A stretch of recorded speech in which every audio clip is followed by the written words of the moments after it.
Her father said he was just tired. The German shepherd disagreed and would not move from the stairs. Reggie and Yara lived in a craftsman bungalow in Tacoma with their toddler Bowen and a yellow Labrador they had adopted the spring before the baby came. Yara was a child life specialist, and she had the kind of professional vocabulary that makes new parents feel safe and other people uncomfortable. The animal had always been gentle. People used the word sweet. The veterinarian had used the word unusually attuned, which neither of them had thought much about at the time. The first night it happened, the yellow Labrador would not leave the doorway.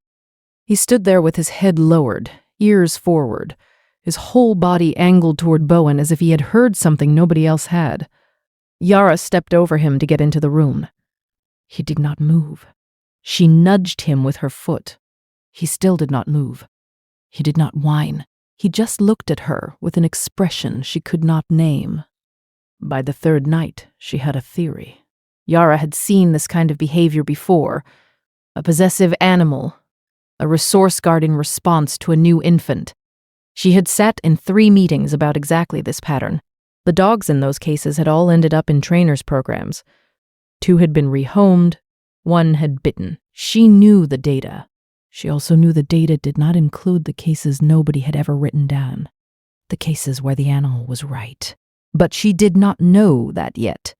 She only knew what she had seen.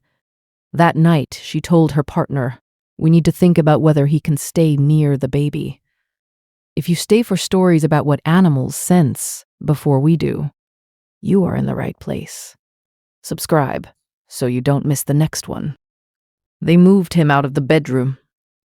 They closed the door. Reggie agreed too quickly, the way partners do when they don't want to argue about something that scares them. The yellow Labrador sat on the other side of that closed door for 40 minutes.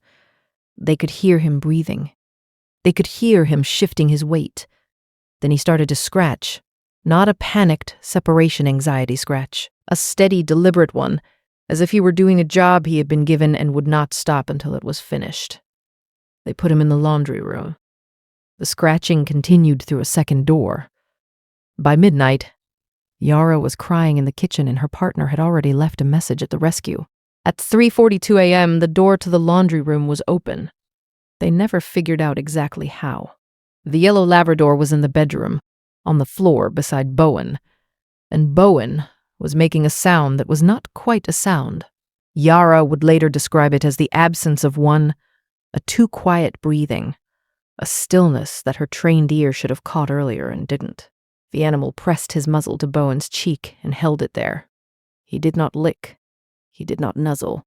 He just kept his face there, breathing, until she was close enough to feel that the grandfather was about to freeze mid-step on the stairs from Parkinson's.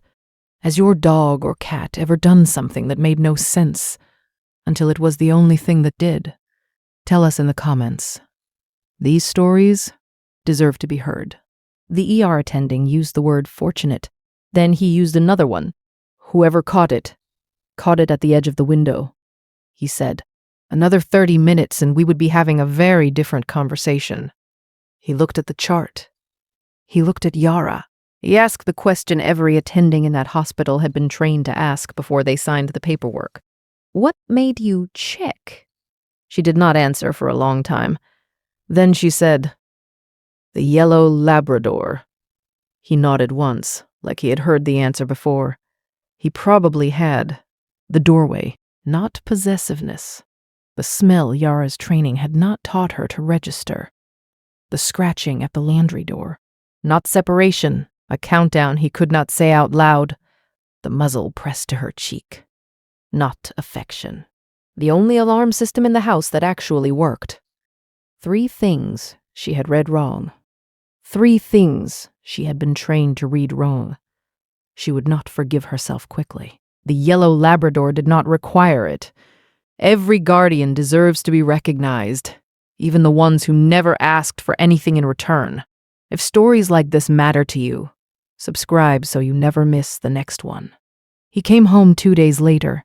They opened the door and he walked past them both without looking, the way an old soldier walks past a parade he had already served in. He went directly to Bowen's room, lay down beside the crib, and exhaled.